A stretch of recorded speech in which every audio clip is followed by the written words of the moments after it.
ქართულ ოცნების მთავრობას დღეიდან პირველი სამუშაო დღე აქვს, თუმცა წინ მაინც არის ოფიციალური პროცედურები კონსტიტუციის თანახმად საქართველოს მთავრობის შემადგენლობისთვის დობის გამოცხადებიდან 2 დღის ვადაში პრეზიდენტი ნიშნავს პრემიერ-მინისტრს, ხოლო საქართველოს პრემიერ-მინისტრი ასევე 2 დღის ვადაში ნიშნავს საქართველოს მთავრობის წევრებს. ჩვენ შევეცდებით გავარკვიოთ როგორი იქნება და როგორი უნდა იყოს ოცნების საგარეო პრიორიტეტები ახალ ვადაში. ურთიერთობები ტრადიციულ პარტნიორებთან და პრობლემურ მეზობლებთან. პრემიერმა გიორგი კვირიკაშვილმა პარლამენტში 2 დღიანი განხილვების დროს თქვა, რომ მისი მთავრობის უმნიშვნელოვანესი პრიორიტეტი იქნება ქვეყნის ევროკავშირსა და ნატოში შემდგომი ინტეგრაცია, რომ იმედი აქვს ევროკავშირში უახლოეს მომავალში დასრულდება საქართველოსთვის უვიზო რეჟიმის შემოღების პროცედურები, რომ ამერიკის შეერთებულ შტატებსა და რეგიონის ქვეყნებთან სტრატეგიული თანამშრომლობის გაგრძელების გეგმებთან ერთად საჭიროა რუსეთთან დეესკალაციის პოლიტიკის გაგრძელება, რათა მინიმუმ შევამციროთ რისკები და შევქმნათ წინაპირობები პრობლემის გრძელვადიანი მოგვარებისთვის. კვირიკაშვილის თქმით, მთავრობა აპირებს აფხაზეთთან და ცხინვალის რეგიონთან მიმართებაში უფრო თამამი ნაბიჯების გადადგმას შერიგებისთვის. რათა ამ ნაბიჯებს გულისხმობს, არ დაუზუსტებია მან ახსენა ადამიანურ დონეზე ურთიერთობების მოგვარებით კონფლიქტის პოლიტიკური გადაწყვეტა. ერთი თვის წინ მთავრობა საზოგადოებრივი ორგანიზაციების კოალიციიდან მიმართვა გაეგზავნა. კოალიციას ჰქვია ევროატლანტიკური საქართველოსთვის. არასამთავრობოების ეს ჯგუფი მოუწოდებდა ხელისუფლებას საგარეო პოლიტიკის ცენტრალურ საკითხად აქციოს რუსული ოკუპაციის თემის საერთაშორისო საზოგადოების დღის წესრიგში მუდმივად დაყენება და ყველა იმ ინიციატივის წინააღმდეგ აფრთხილებს, რომელიც შექმნის ოკუპაციასთან შეგუების, ან ამ პრობლემის რუსეთთან პირდაპირი დიალოგის გზით მოგვარების ილუზიას. 28 ოქტომბერს გავრცელებულ განცხადებაში, რომელსაც კოალიციის 22 წევრი აწერს ხელს, ნათქვამია, რომ ხელისუფლებამ არ უნდა დაუშვას ჟენევის დისკუსიების ფორმატის დაკნინება, ხოლო პრაღის მოლაპარაკების შენარჩუნების შემთხვევაში მოახდინოს მისი დახვეწა და საგარეო საქმეთა მინისტრის მოადგილის ჩართვა საქართველოს მხრიდან. პრაღის პირდაპირი დიალოგი 2012 წლის ბოლოდან დაიწყო და მოიცავს ურთიერთობებს სავაჭრო, ეკონომიკური, ჰუმანიტარული და კულტურული საკითხების მოსაგვარებლად. რუსეთთან ურთიერთობების საკითხებში საქართველოს პრემიერ-მინისტრ სპეციალური წარმომადგენელი ზურაბ აბაშიძე წარმოადგენს, რუსეთის მხრიდან კი საგარეო საქმეთა მინისტრის მოადგილე გრიგორი კარასინი. ეს ფორმატი ორ ქვეყანას შორის 2008 წლის აგვისტოს ომის შემდეგ გაწყვეტილი დიპლომატიური ურთიერთობების პირობებში მოქმედებს. კარასინი იმავდროულად რუსულ დელეგაციას ხელმძღვანელობს ჟენევის საერთაშორისო დისკუსიების ფორმატში, რომელსაც აგვისტოს ომის შემდეგ ჩაეყარა საფუძველი უსაფრთხოებისა და ჰუმანიტარული საკითხების განსახილველად და რომელშიც ევროკავშირის გაეროსა და ეუთოს თანათავმჯდომარეების პირობებში მონაწილეობენ საქართველოს და ამერიკის შეერთებული შტატების ცხინვალის და სოხუმის წარმომადგენლები. სააგენტო რია ნოვოსტისთვის მიცემულ ერთ-ერთ ბოლო ინტერვიუში რუსეთის საგარეო საქმეთა მინისტრის მოადგილე გრიგორი კარასინი ამბობდა, რომ საქართველო კვლავ არ არის მზად რუსეთთან დიპლომატიური ურთიერთობები აღადგინოს. მისივე თქმით, ოფიციალური თბილისი რუსეთის მისამართით პერიოდულად კონფრონტაციულ რიტორიკას მიმართავს, რაც ორი ქვეყნის ურთიერთობაში დაწყებულ პოზიტიურ ტენდენციებს არ ამყარებს. ამაზე მუდმივად ვეუბნები საქართველოს პრემიერ-მინისტრის სპეციალურ წარმომადგენელს რუსეთთან ურთიერთობების საკითხებში ზურაბ აბაშიძეს რეგულარული დიალოგის ფარგლებში, თქვა კარასინმა.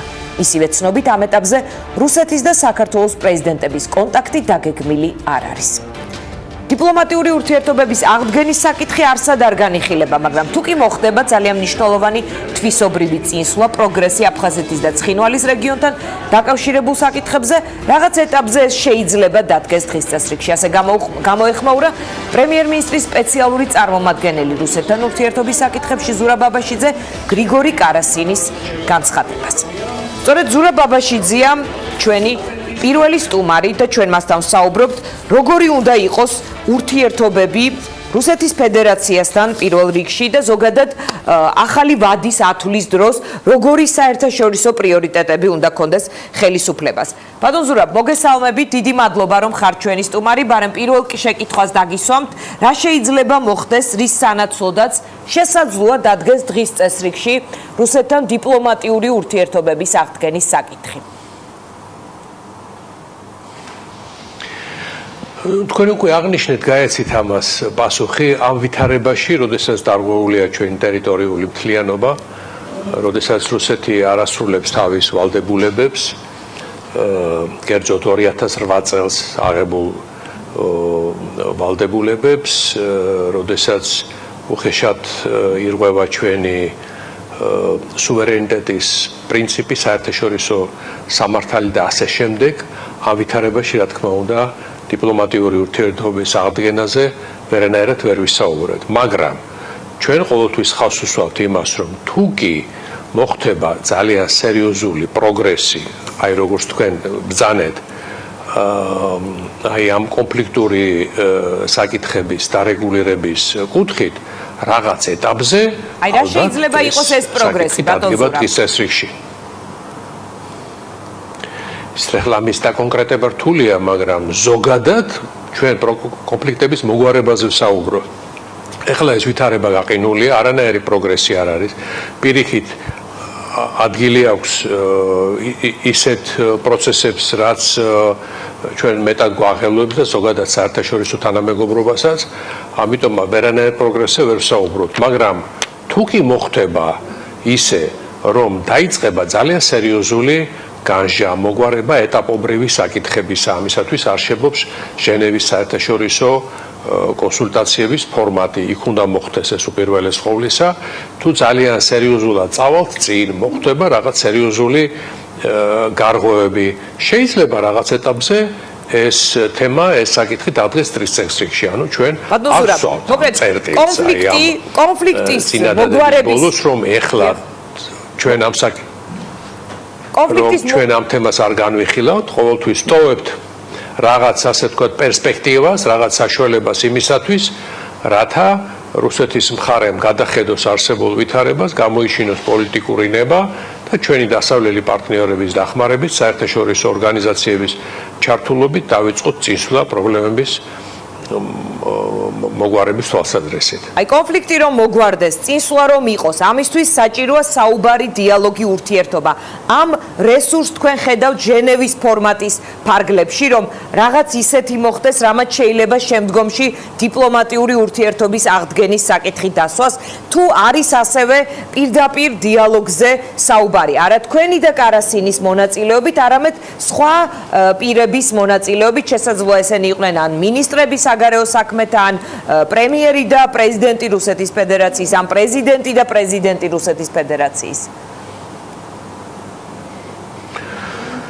ნებისმიერ დონეზე შეიძლება ამ საკითხის განხილვა მოხდეს, თუ კი ჩვენ დავინახავთ, რომ რუსეთის მხარე მზად არის აი ამ საკითხების განსახილველად, იმისათვის, რათა თუნდაც მცირე ნაბიჯები გადაიდგას წინ, შეიძლება ასეთი შეხვედრები მოხდეს მინისტრების დონეზე, პრემიერ-მინისტრების დონეზე, პრეზიდენტების დონეზე.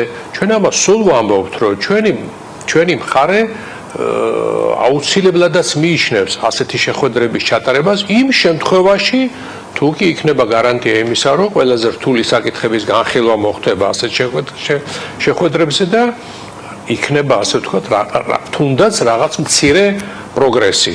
ხლა მეორე ხარისხოვანი საკითხების განსახილველად ალბათ ასეთი მაღალი დონის შეხვედრების ჩატარება არ არის მიზანშეწონილი. ასე რომ ჩვენ საკმაოდ გახსნილი ვართ და ჩვენი მხრიდან არის აი ნება იმისა, რომ ნებისმიერ დონეზე მოხდეს ასეთი საკითხების ამ პრობლემების განხილვა. ბატონ ზურაბ, თქვენი კოლეგა, ასე ვთქვათ, პრაღის ფორმატში, მოდი ასე ვუწოდებთ, ბატონი კარასინის მხრიდან ისმის თუ არა ეს რომ იქნებ დადგა დრო უფრო მაღალ დონეზე მომზადდეს შეხვედრა და ასევე ის ამბობს მის ბოლო განცხადებაში რომ თბილისს აქვს შიგადაშიგ კონფრონტაციული რიტორიკა, რაც აი ამ დადებით ტენდენციებს არ ამყარებს.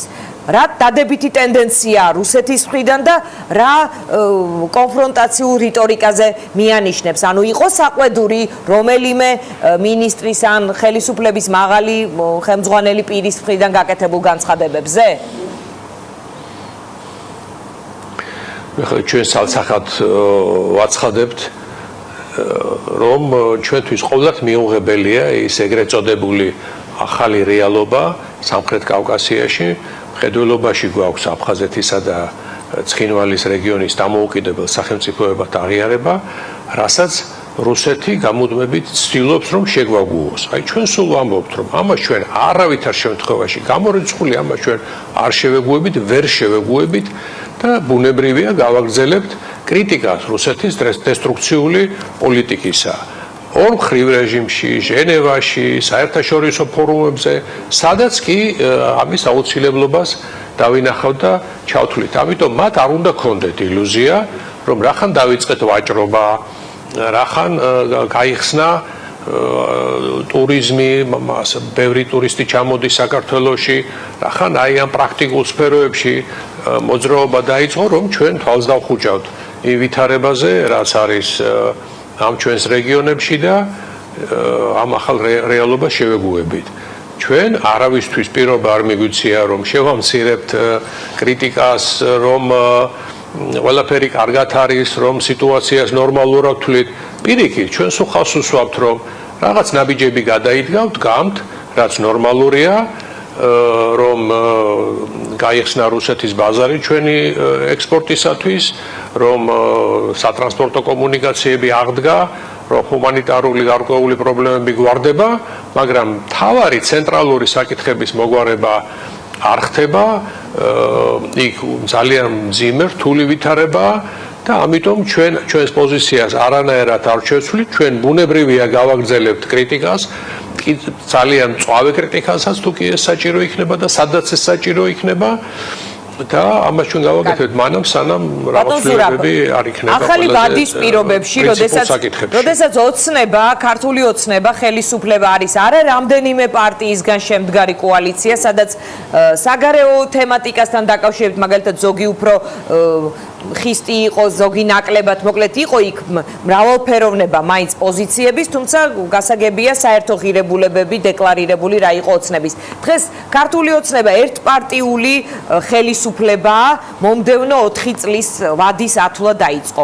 იქნება თუ არა ის უფრო თამამი ის ასევე პირველ რიგში რუსეთთან ურთიერთობებში. ანუ, როდესაც საუბარია დეესკალაციაზე, ეს არ გაღიზიანების და ეს მშვიდი და შესაძლოა უშედეგო პოლიტიკას მიმართავს თუ იქნება უფრო, ვთქვათ, თამამი, კიდევ გავიმეორებ ამ სიტყვას და იქნება დავალება თქვენზე მაგალითად პრემიერის მხრიდან, რომ როგორმე მოამზადოთ უმაღლესი დონის შეხვედრა და იყოს პირდაპირი დიალოგი და ასე შემდეგ, მოკლედ.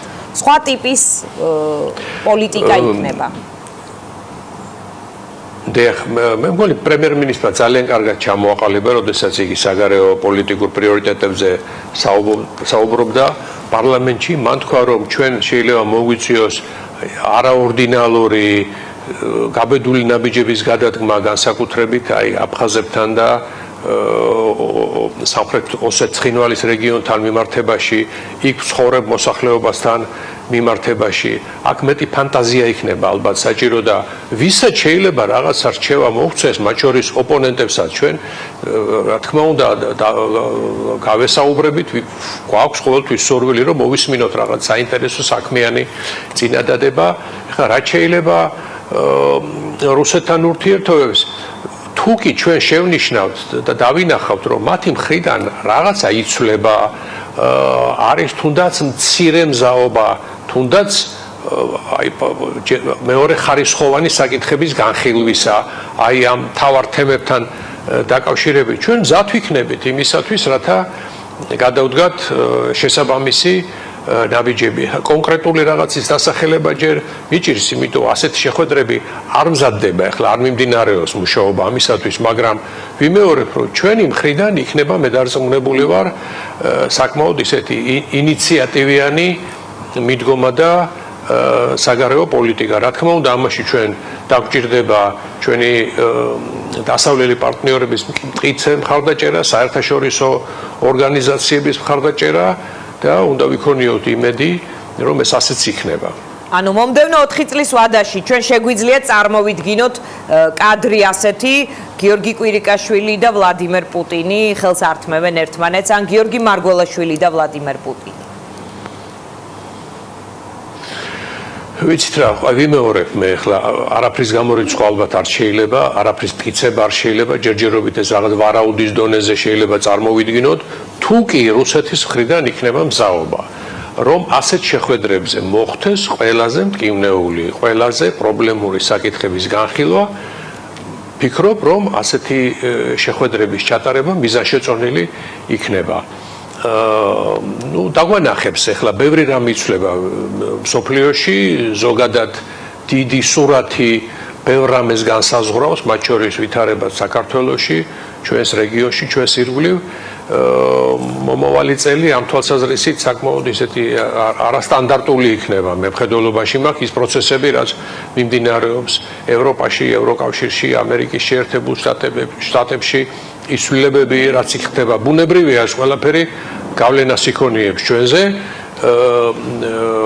რუსეთთან ურთიერთობების დარეგულირებას და ალაგებას მარტო ჩვენ არ ვცდილობთ და მარტო ჩვენ არ გვიჭირს, ყველას უჭირს, თქვენ აკვირდებით ალბათ, ამერიკის შეერთებული შტატების ამ ადმინისტრაციამ, ობამას ადმინისტრაციამ ეს ვერ მოახერხა. ევროპის ბევრი ქვეყანა, უმრავლესობა ქვეყნებიც ამას ვერ ახერხებენ. ასე რომ ნახეთ რანაირი ურთიერთობები აქვს ყველაზე უახლოეს მეზობელთან, უკრაინასთან, ასე რომ ჩვენ გამონაკლისი არა ვართ ნამდვილად სამწუხაროდ. ბოლო კითხვა მაქვს ასეთი გაბედული ნაბიჯები ყველაფერი გავაკეთოთ. ჩვენ გაბედული ნაბიჯები აფხაზებთან და ოსებთან რა შეიძლება იყოს? პრემიერი? დიახ. აი პრემიერი მე ვფიქრობ რომ ახლო მომავალში უფრო ბევრს იტყვის ამის თაობაზე, რადგან მე ვიცი რომ ის ძალიან ინტენსიურად ფიქრობს ამაზე თუ რა შეიძლება ჩვენ შევთავაზოთ აფხაზებს და ოსებს იმისათვის რათა დაიწყოს რაღაც მოძრაობა და ნაბიჯების გადადგმა. ახლა ჩვენ დიდი ილუზიები არ უნდა შევიქმნათ.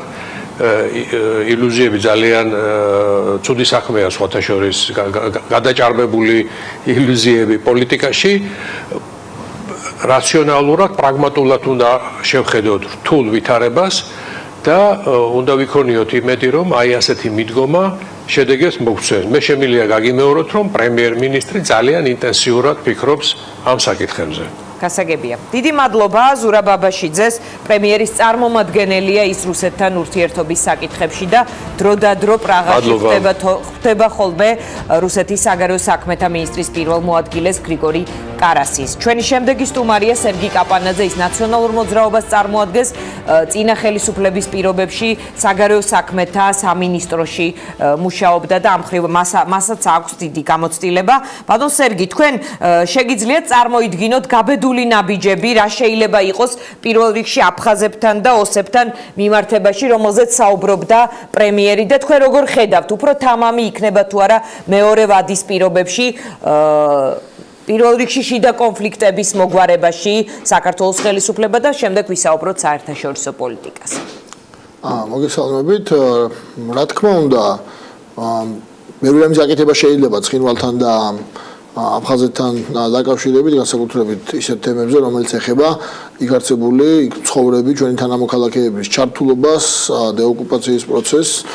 სხვათა შორის ამ წლების განმავლობაში მთავარი სახელმძღვანელო დოკუმენტი, რითაც ეს ხელისუფლებაც, მათ შორის და წინა ხელისუფლებაც ბოლო 4 წლის განმავლობაში ხელმძღვანელობდა, არის ჩვენი შექმნილი, მათ შორის ჩემი მონაწილეობითაც საუბარია სახელმწიფო სტრატეგიაზე და სამოქმედო გეგმაზე და იქ ძალიან ბევრი კონკრეტული ნაბიჯი არის ჩამოთვლილი, რაც შეიძლება გაკეთდეს. ეს ეხება როგორც საგანმანათლებლო კავშირების დამყარებას, ისე ეკონომიკური კავშირების დამყარებას და ასე შემდეგ. ბევრი თემა არის, რომელზეც შეიძლება რომ რაღაც კონკრეტული ნაბიჯები გადაიღოს. თქვენ დაწერეთ, მაგრამ თქვენ გქონდათ რამე ტიპის წინსვლა ან პირველი ნაბიჯები მაინც ამ მიმართულებაში, ანუ რა დაუტოვეთ მათ რა გზა, რომელზეც მათ შეეძლოთ ევლო. მეცაც გეტყვით, დღეს რაც ხდება ამ ორ რეგიონთან მიმართებაში, პრაქტიკულად ყველაფერი არის ჩვენ დროს დაწყებული. მე არც ერთი ახალი ინიციატივა არ ვიცი, რომელიც ჩვენ დროს ან იდეის დონეზე არ არსებობდა, ან დაწყებული არ ყოფილა. ეს ეხება როგორც მაგალითად ჯანდაცვის სფეროში ჩართულობას იქაური ჩვენი თანამოქალაქეების და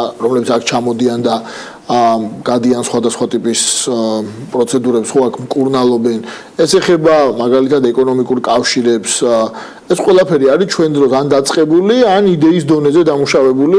ახლა გამომდინარე, ახალი არაფერი არ ყოფილა. ბევრ თემაზე, რა თქმა უნდა, შეიძლება იყოს ფუნდამენტური სიახლე და იყოს რაღაცა გარღვევა, ოღონდ ამას ჭირდება პოლიტიკური გაბედულება, რომელიც არ ვიცი ექნება თუ არა ამ ხელისუფლებას. კიდევ ერთხელ, პოლიტიკური გაბედულება, როგორც წესი, მომდინარეობს ხოლმე მანდატიდან და ასე ვთქვათ, შესაძლებლობებიდან, რომელიც გააჩნია. იმ პირობებში, როდესაც მანდატი აქვთ მათ, ყოველ შემთხვევაში მრავალრიცხოვნობა აქვთ და ხელისუფლებას ერთი პარტია როგორც მინიმუმ არა კოალიცია მაგალითად იმას რომ მათ უნდა ჰქონდეთ ანგარიშვალდებულება თვითონ და ანუ არ უნდა იყოს ვიღაცის მიმართ ანგარიშვალდება მაგალითად ივანიშვილის მიმართ რა ანუ ეს რო იყოს ხელისუფლება და მაგრამ ივანიშვილს არ მოუდება რომ რამე დაალაგონ აფხაზეთთან არ ვიცი არ ამგონია სიგურთფრად რო გითხრათ არ ვიცი ძალიან ჯერ ყოველ შემთხვევაში ამ 4 წლის განმავლობაში მე ეს ვერ შევნიშნე მაგრამ აქ ერთი რამე არის ძალიან მნიშვნელოვანი და მე მგონი ამას უნდა შევეხოთ პირველ რიგში ეს არის ზოგადად როგორი პოლიტიკა შეიძლება ჰქონდეს რუსეთთან მიმართებაში ამ ხელისუფლებას იმიტომ რომ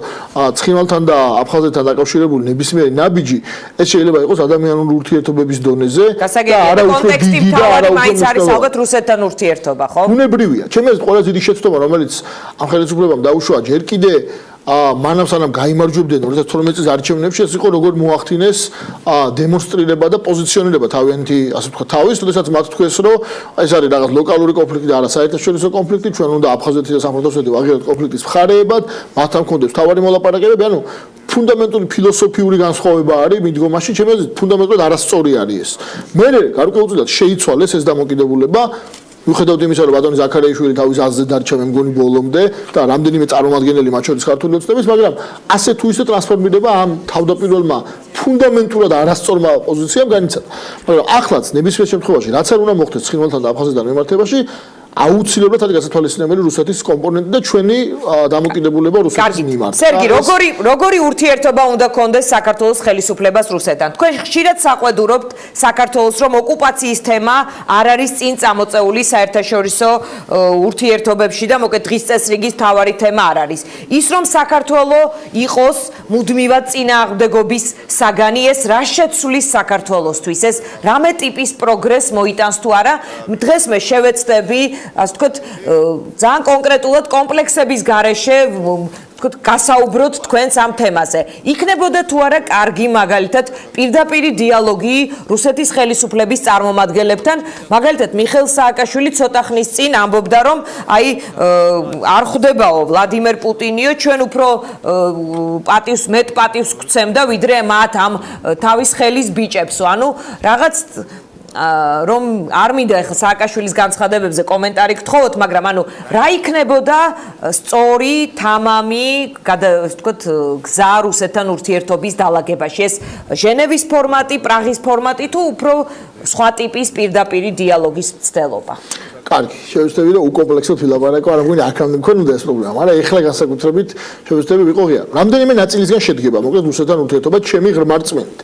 პირველი ნაწილი არის და მინდა ეს ეგრევე შევეხო და მე ამას აღარ დაუბრუნდე. პირველი ეს არის რომ რა თქმა უნდა რუსეთთან უნდა გქონდეს ეკონომიკური, სავაჭრო, კულტურული და სხვა ურთიერთობები, მათ შორის უნდა ჩამოდიოდნენ ტურისტები და ასე შემდეგ. ამაზე არც არის საერთოდ დისკუსია და დავა, არც არასდროს არ ყოფილა და ჩვენს არასდროს ეს პრობლემა არ ყოფილა. ხშირად ვცდილობენ ხოლმე ამის წარმოჩენას, ვითომ ეს ჩვენი მიზანი იყო წინა ხელისუფლების დროს, მათ შორის რომ რაღაცა ეკონომიკური და სხვა ტიპის ურთიერთობები შეზღუდული ყოფილიყო. ერთხელ ვიტყვი და ამას აღარ დაუბრუნდები. ჩვენ დროს იყო, როცა ცალმხრივად უვიზო რეჟიმი შემოვიღეთ რუსეთთან, ჩვენ დროს დაიწყო გაზრდა რუსეთისგან ტურისტების რაოდენობა. გუშინ პარლამენტის სესიაზე, არ ვიცი თქვენ ამას ადევნოდით თუ არა, თვალყო ძალიან საინტერესო რაღაცა თქვა სოფლის მეურნეობის ყოფილმა მინისტრმა. საინტერესო კი არა, ჩემი აზრით, არ ვიცი, არ მინდა რაღაც შეურაცხყოფილი სიტყვა გამომივიდეს, მაგრამ მოკლედ შემდეგი რამე თქვა, თვითონ განსაჯეთ. მან თქვა, რომ ჩვენო საქართველოსო რუსეთისგან ჰქონდა ემბარგო და ასე ვაჭრობა შეზღუდული იყო, ანუ ქართული პროდუქცია არ შედიოდა რუსეთშიო, მაგრამ და ესე წარმოაჩინეს, რომ აი რა ხრა ტრაგედია ხდებოდაო, რუსული პროდუქცია შემოდიოდა საქართველოსშიო. და ეს წარმოაჩინა როგორც ჩვენი ჩავარდა. ამ დროს ანაბანა მე მგონი რომ როდესაც ქვეყანამ ემბარგო გამოგვიცხადა, ჩვენ ყველაფერი გავაკეთეთ იმისთვის, რომ რაც შესაძლებელი იყო ეკონომიკური ურთიერთობები ქონოდა, მათ შორის ისიც რომ იქიდან შემოსულიყო პროდუქციას არ ჩაგვეკეტა. ჩვენ ინტერესში არ იყო ეკონომიკური ურთიერთობების შეზღუდვა და მიუხედავად იმისა, რომ მივყვეთ ახლა დანელიას განცხადებას. მოკლედ თქვენ ფიქრობთ, რომ უნდა გქონდეს ეკონომიკური სავაჭრო ტურიზმი. რა თქმა უნდა, ეს არის მოცემულობა და ამაზე არ გვინდა საუბარი, იმიტომ რომ რატომ ამას იცით?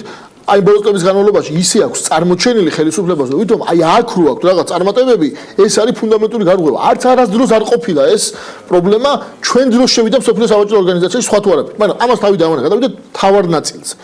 ამის მიღმა, რა თქმა უნდა, არის პოლიტიკური ურთიერთობები და მთავარი თემა. ეს არის კონფლიქტური რეგიონები, ოკუპირებული ტერიტორიები. ეხლა აქ არის თემა, ამასთან დაკავშირებით რა უნდა ვქნათ.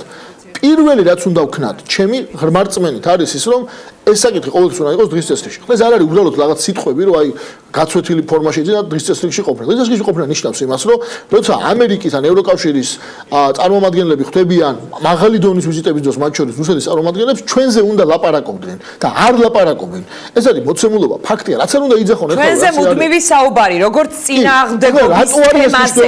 ეს რას შეცვლის პროგრესს მოიტანს თუ არა საქართველოს რუსეთის ურთიერთობებში და კონფლიქტების პროგრესს მოიტანს აუცილებლად, როდის არის კითხვა. თუ არ არის ეს საუბარი ჩვენი დასავლელი პარტნიორების მხრიდან, მაშინ შეგვიძლია დავივიწყოთ ნებისმიერი პროგრესი, იმიტომ რომ ჩვენ თუ გონია რომ ერთ-ერთზე რუსეთთან რაღაცაში დავარწმუნებთ, მოვატყუებთ, რაღაც მოუღუტუნებთ და მე რაღაცას დაგვითმობენ, არასერიოზული არის ეს დამოკიდებულება. ჩვენ მარტო მასე შეგვიძლია გქონდეს რაღაც პროგრესი, თუ რა თქმა უნდა ერთ-ერთი გვექნება დიალოგი და ამაზე გადავალ რამდენიმე წუთში, მაგრამ მეორეს მხრივ ჩვენი პარტნიორები იქნებიან დაინტერესებული, რომ ჩვენთან ჰქონდეთ, ჩვენ თემებზე ჰქონდეთ რუსეთთან საუბარი და ჩვენ ვიყოთ მათი ინტერესის სფეროში. ეს არის აუცილებელი არის ეს. აქ ორი ნაწილი არის და დავალდებულებს რაღაც შინაგან კომპლექსს გაუჩენს რუსეთს, რომ აღარ მოუნდება რომ ეს თემა მუდმივად ესმოდეს და რაღაც ტიპის ნაბიჯების გადადგმას დაიწყებს. ანუ აქ ორი რამეზია საუბარი. პრაგმატულად სწორი კითხვა არის. აქ ორი რამეზია საუბარი. ერთი არის იმაზე, რომ თუ ეს არის დღის წესრიგში ჩვენ დასავლელ პარტნიორებთან, მაშინ ნებისმიერი კიდევ უფრო გაუარესება ურთიერთობებს ან რაღაც პრობლემების არ მოგვარება, თუნდაც მინიმალურად, მაგრამ რაღაც პოლიტიკურ ფასთან მაინც არის დაკავშირებული მის რუსეთისთვის. ანუ თუ მაგალითად რაღაცა თემა განიხილება და იქ უნდა იყოს პროგრესი და ამაზე ასევე დასავლეთის სახელმწიფოები ელაპარაკებიან რუსეთს, მაშინ ამისი არ შესრულება გარკვეულ პოლიტიკურ ფასს ნიშნავს დასავლეთთან მიმართებაშიც. და თუ არ არის ეს დიალოგი, მაშინ მათთვის რა არის პოლიტიკური ფასი, რომ ჩვენ რაღაცაზე უარს გვეტყვიან და დამთავრდა. ხო, ანუ არაფერს არ იღებენ აქედან არც ზიანს და თუ გააკეთებენ არც რაღაც მოგებას. ამიტომ ეს კომბინაცია ჩვენ მეგობრებთან ერთად რუსეთის წინააღმდეგ არის აუცილებლად გასათვალისწინებელი. მაგრამ ახლა ორი მომენტი წეგან ვერ დავასრულე უბრალოდ.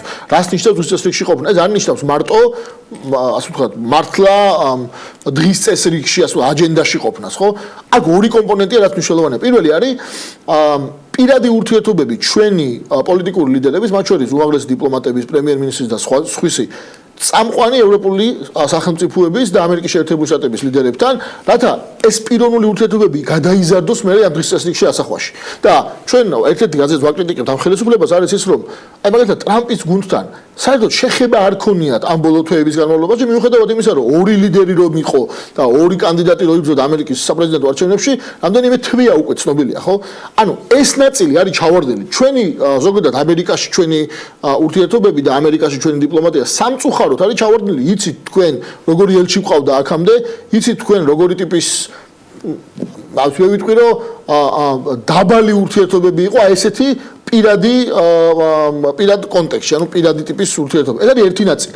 არის მეორე ნაწილი, როდესაც სხვადასხვა საერთაშორისო ორგანიზაციაში ან ჩვენს პარტნიორი ქვეყნების პარლამენტებთან, ან მათ აღმასრულებელ შტოებთან მიმდინარეობს მუშაობა იმაზე, რომ ოკუპაცია როგორც რეალობა ჩვენს ქვეყანაში არსებული იყოს მათ მიერ აღიარებული ძირითადად საერთაშორისო ან შიგნით სავალდებულო დოკუმენტებში. ასე მაგალითად 2012 წლამდე ესეთი ტიპის განცხადებები, ესეთი ტიპის სავალდებულო დოკუმენტები მიღებული იყო რამდენიმე ქვეყნის მიერ. აღმოსავლეთ ევროპული ქვეყნები იყო, ამერიკის შეერთებული შტატების კონგრესი იყო. ანუ ეს თემა ოკუპაცია ნაკლებად ხდება ხოლმე სულ უფრო? კი, ნაკლებად ხდება. ერთადერთი დაემატა, ასე იგი 8-დან 12-მდე არის დაახლოებით 10-15 საერთაშორისო ინსტიტუტი პლუს ქვეყნები, პარლამენტები და ასე შემდეგ. იმის მერე ერთი დაემატა მარტო მნიშვნელოვანი ბუნებრივია, ეს არის ევროსაბჭო, უბრალოდ ევროსაბჭოს მინისტრთა კომიტეტი, საპარლამენტო ასამბლეა მანამდეც იყო და ამეთი არ დამატებია არავინ. ეხლა 4 წლის განმავლობაში იმ პირობებში, როდესაც რუსეთი კიდევ უფრო აქტიურია ოკუპაციის მხრივ, როდესაც უკრაინაში მიდის ანექსია, როდესაც ყველა მიცის რომ რუსეთი ძალას იყენებს და არავინ ამას აღარ აკეთებს და აღარ ემატება. ნუ გასაგებია რომ ერთ-ერთი მიზეზი რამაც ეს განაპირობა იყო ნაკლები მუშაობა ხელისუფლების მხრიდან. და უნდა კონდეს თუ არა საქართველოს ხელისუფლებას მცდელობა, ხელისუფლების პირველ პირებს მცდელობა, რომ კონდეთ პირდაპირი დიალოგი რუსეთის ხელისუფლებასთან. ასეთის მცდელობა, ვიცი და ეს განცხადებებში დადასტურებულა ხოლმე, იყო თქვენი ხელისუფლების პირობებში. მაშინ საუბრობდა სააკაშვილი ამის შესახებ, რომ ნებისმიერ დონეზე, ნებისმიერ შეხვედრაზე ის აცხადებდა მზადყოფნას. დღეს კონდეს უნდა თუ არა ამის მცდელობა საქართველოს ხელისუფლებას თუ ეს მისი პოლიტიკა რაღაც გარკვეული პრაგმატული ასე დაარქვეს მათ რაღაც იმედგაცრუების პოლიტიკად გადაექცა და რაღაც სტატუს კო აქვთ რაღაც შვიდობის ფასიაო ეს სხვათა შორის პაატა ზაქარიაშვილი ამბობდა ხალხო შვიდობაა ომი არ არის და ეს არის ჩვენი შედეგი შვიდობაა ჩვენი შედეგი უნდა კონდეს თუ არა მცდელობა პირდაპირი დიალოგის თუ ამას არ ექნება როგორც თქვენ ამბობთ იქ ვერაფერს ვერ მოვატყუებ თვალს ვერ ჩაუპაჭუნებ და ჩვენი დიპლომატიური უნარებით მის უნარებს ვერ გადავფარავ კიდევ ერთხელ კონტექსტი არის მნიშვნელოვანი რა კონტექსტში იქნება ეს პირდაპირი დიალოგი თუ ეს დიალოგი არის შედეგი რაღაც დიდი პროცესის, რომელშიც ასევე ჩართული არიან ჩვენი მეგობრები, რომლებიც მუდმივად საუბრობენ ჩვენ თემაზე. როდესაც ჩვენთვის მნიშვნელოვანი საკითხები არის ჩვენი მეგობრების მიერ მხარდაჭერილი საერთაშორისო ფორუმებზე. აი მაგალითი რო გითხრათ, 2012 წლის მერე ევროკავშირს აღარ უთქვამს, რომ რუსეთმა უნდა აიღოს ძალის არ გამოყენების ვალდებულობა საქართველოსთან მიმართებაში. კიდევ ერთხელ მიუხედავად იმისა, რომ კონტექსტი საერთაშორისო მასმერე შეიცვალა და ყველამ დაინახა, რომ რუსეთი მართლაც არის წამსვლელი ძალის გამოყენებაზე მეზობელ ქვეყნებთან, მაგალითად უკრაინის შემთხვევაში. დღეს ჟან-კლოდ იუნკერის განცხადება გავრცელდა, რომელიც ამბობს ევრონიუსთან ინტერვიუში, რომ რუსეთის გარეშე ევროპაში უსაფრთხოების უზრუნველყოფა შეუძლებელი, ანუ თვითონაც სხვადასხვა ტიპის განცხადებები კეთდება რუსეთთან. კი, არის, რა თქმა უნდა, ეს ასე იყო და ასე იქნება. აქ იმაზე კი არა საუბარი, რომ მაინც მტრულად უნდა იყოს განწყობილი მთელი ევროპა და ამერიკა რუსეთთან მიმართებაში. ეს საერთაშორისო რეალობა რაც არის, ესეთი არის. ამას ვერ გავიქცევთ. აქ არის საუბარი იმაზე, რომ ამ კონტექსტში ჩვენ უნდა ვიყოთ თემა ევროპისთვისაც და ამერიკისთვისაც. თუ ეს ასე არის, მაშინ რა თქმა უნდა, შეხვედრა, დიალოგი და ამ პრობლემებზე საუბარი არის მნიშვნელოვანი. მაგრამ ეხლა ჩვენ თავს ხوار ვიტყუებთ არა? ჩვენ ხო ვიცით რომ არც კარასინი და აბაშიძე, არც სხვა რომელიმე ესეთი ურთიერთობების დროს ჩვენთვის ყველაზე მთავარ საკითხად დეოკუპაციას არავინ არ საუბრობს. და ისე შეხვედრის გულისთვის აბა რატო უნდა შედგეს? ერთ-ერთი თემა რომელზეც საუბრობენ ხო ბატონი აბაშიძე და კარასინი არის გამარტივება მიმოსვლის. და რამდენჯერმე იყო დეკლარირებული ჩვენი მხრიდანაც, რომ აი ჩვენ ინტერესში არის, რომ საქართველოს მოქალაქეები შევიდნენ იქ უვიზოთ. და მართლაც ასე არის, მართლაც არის ჩვენს ინტერესში, სახელმწიფოებრივ ინტერესში რა ვიყოთ. მაგრამ მეორეც რომ შეხედოთ რეაქციას რუსეთის მხრიდან, დაგვცინიან.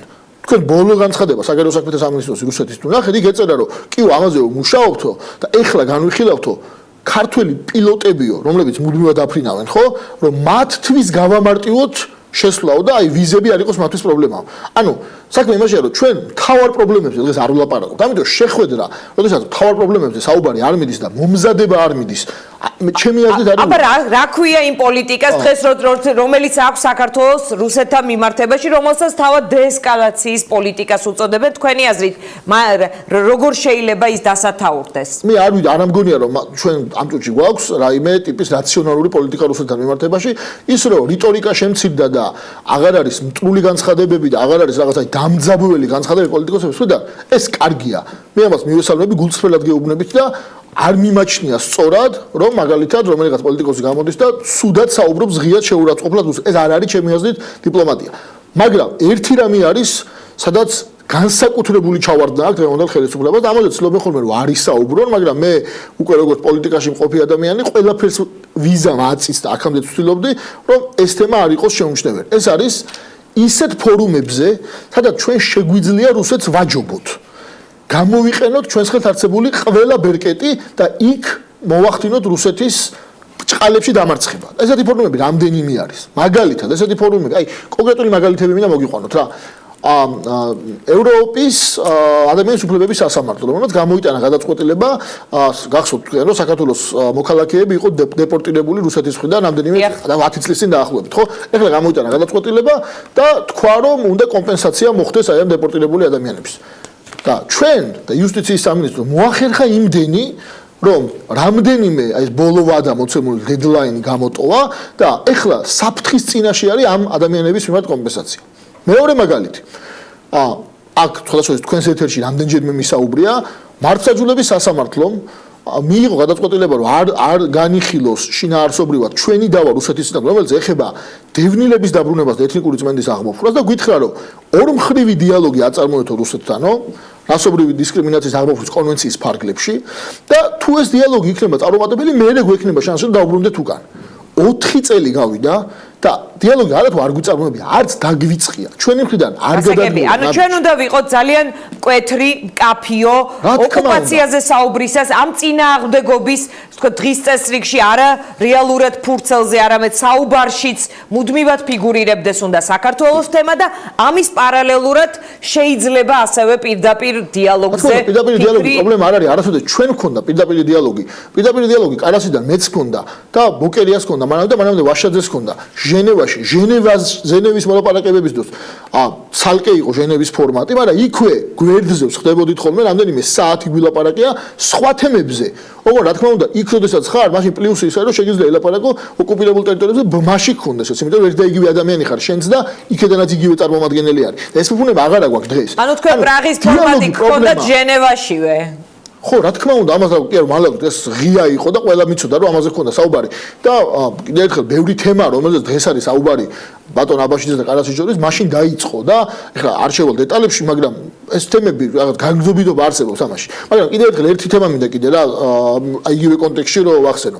ანუ ეს დიალოგი რა თქმა უნდა მნიშვნელოვანია, მაგრამ დიალოგი კი არა. სადაც საერთაშორისო ფორმატებში შეგვიძლია რომ რუსეთს ვაჯობოთ, რომ ჩვენი ეროვნული ინტერესები დავიცვათ, იქ ამას არ ვაკეთებთ. ეს ორი მაგალითი ხომ მოგიყვანეთ. სოფლის სავაჭრო ორგანიზაციის ეს უკვე ბადაღებული შეთანხმება, რომელიც ძალაშია უკვე 5 წელია. 4 წლის განმავლობაში არაფერი არ გაგვიკეთებია რომ ამოქმედებულიყო. და როდესაც ამაზე კითხვა სვამთ, მათ შორის კაბინეტის წევრებს, როდესაც უსვამთ, ვეუბნებიან რომ აი ხლა რუსეთს ველოდებით. 4 წელი გავიდა. 4 წლის განმავლობაში რუსეთს კი არ ველოდებით. თემებზე ჯობია ორივე მხარე იყოთ ხოლმე რომ რა თქმა უნდა, შეგიძლიათ კითხოთ. შესაფერს ოპონირებას ვერ გაგიწევთ. ბოლო დებატი, როდესაც ჰქონდა TV პირველის ეთერში, ხალხთან ჩუგოშვილთან ვიყავი და მან მითხრა რომ ამას მოვიკითხავ და მე გაგცემთ პასუხს. აღარ მქონია საშუალება და თუ გაყოლებათ ერთი კითხეთ. კარგით, ასე ორგანიზაციაში რატო არ ხდება 4 წელია არაფერი? ჩვენ საჩვენო ხელშეკრულებაა, რომელიც მათივე კაბინეტის წევრებმა აღიარეს, თუ ჩვენი დიპლომატიის მიღწევა და წარმატება იყო და თუ ესე არის 4 წელი, რატო არ ვაყენებთ კუთხეში, ბრჭყალებში რუსეთს და ჩვენ ინტერესებს არ ვიცავთ ამ ორგანიზაციის პარლამენტში. დიდი მადლობა, სერგი, რამდენიმე საინტერესო ფრაგმენტი იყო, რაც მე დამეხმარება ასევე სხვა სტუმრებთან გავაგზავნო იგივე თემებზე. ბევრი თემაა, სამწუხაროდ არ გვაქვს საშუალება, მაგრამ ბევრი საკითხია, რომელიც უდაც ეხება შიდა პოლიტიკას უკავშირდება მათ შორის. აი, თუ 20 წამს თუ მოვწოთ, გეტყვით კიდე რა არის მნიშვნელოვანი თემა. აი, რუსეთს ელაპარაკობთ. ქვეყნის შიგნით რო ძლიერდება რუსეთის გავლენა.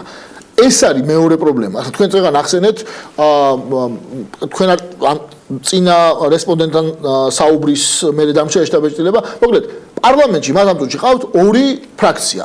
ერთი არის აუცილებლად მინდა ვკითხო, ერთი ფრაქცია არის ქართული ოცნება მრეწველები, რომლის ხელმძღვანელი ჩვენს ეთერში ასევე საუბრობდა, რომ სასწრაფოდ დეპუტატები უნდა შევხვდეთ რუსეთის დუმის დეპუტატებს, სათათბიროს და რომ სხვა დონეზე, ministrების დონეზე უნდა დაიწყოს შეხვედრები და ძალიან აქტიური ეს ფრაქცია როგორ შეიქმნა? მრეწველები, რომლებიც ცნობილი არიან ანტინატო და ანტიევროკავშირის პოზიციებით. როგორ შეიქმნა ეს ფრაქცია? ერთმა ადამიანმა მოიგო, ერთი კაცი შევიდა და 5 აჩუქეს, შეაქმნებიეს ფრაქცია, მიცეს ფული, არა, პოლიტიკური რაცია. შეიძლება იყოს ასე. ეს არის პოლიტიკური ძალა, რომელსაც ყველაზე გამოკვეთილი ანტირუსული დღესასრიგი ჰქონდა. იგივე არის პატრიოტთა ალიანსი. გუშინ იყო შელაპარაკება, ალბათ ადევნე თვალი პრემიერ-მინისტრს. პატრიოტთა ალიანსით მოხდა პარლამენტში ისევე როგორც ეს კონკრეტული დეპუტატი. თქვენ შეგიძლიათ იდაოთ, რატომ მისცა 5 დეპუტატი ფრაქციის შესაქმნელად, მაგრამ პატრიოტთა ალიანსი ეს არჩევანი იყო ამორჩეულის. პატრიოტთა ალიანსი და პრემიერ კვირიკაშვილის გუშინ იყო შელაპარაკება და პრემიერ კვირიკაშვილმა უთხრა, რომ აიო, ინაშვილი ეკითხებოდა, ჩვენ რატო ვართო პრორუსული ძალაო და კვირიკაშვილმა უთხრა, რომ აი უყურეთო TV ობიექტივსო და მიხვდებით რატო ხართო. ეს ესეთი სპექტაკლის ეს აურა დატოვა. კი, მაგრამ თუ თulis პრემიერი რომ ობიექტივი არის პრორუსული გაზა, რა უნდა ქნას დახუროს? კი, არა დახუროს, არ უნდა დააფინანსოს, ფულს აძლევს ჩვენი გადამხდელების გადასახადებისგან ფინანსდება დაახლოებით 80,000 ლარი წლის განმავლობაში და რატო აფინანსებს ისეთ ტელეარხს და ისეთ სხვა გამოცემებს? რეკლამამი აქვს. გადაცემებს აფინანსებს, სახელმწიფო სიპები და აიპები მიდიან რეკლამით, მაგრამ რეკლამას თავი დავანებოთ. იქ ხდება სხვადასხვა კონტრაქტები, ჯამში რამდენიმე 100,000 ლარი იხარჯება გადამხდელების, გადასახადის გადამხდელების ჯიბიდან გადახდილი ფულით ისეთ გამოცემებზე, რომლებიც არიან პრორუსულები. ედავეთ ამის შესახებ ხელისუფლებას, ჩვენთვის საინტერესო იყო თქვენი პოზიცია, როგორ ხედავთ, როგორი უნდა იყოს საგარეო პრიორიტეტები, იმიტომ რომ მართლაც საერთაშორისო პოლიტიკაში გარკვეული გაურკვევლობის პერიოდია, მით უმეტეს იქ ახალი ადმინისტრაცია ამერიკის ამ გაურკვევლობის დროს უნდა ვიყოთ ჰიპერაქტიურები. გასაგებია თქვენი რჩევა. რეკლამის შემდეგ მთავრობის ყოფილი წევრი ალექსი პეტრიაშვილის ევროინტეგრაციის მინისტრი იყო ოცნების პირველი ვადის პერიოდში, ვიდრე ეს პოლიტიკური ჯგუფი კოალიციას დატოვებდა. დაგველოდეთ.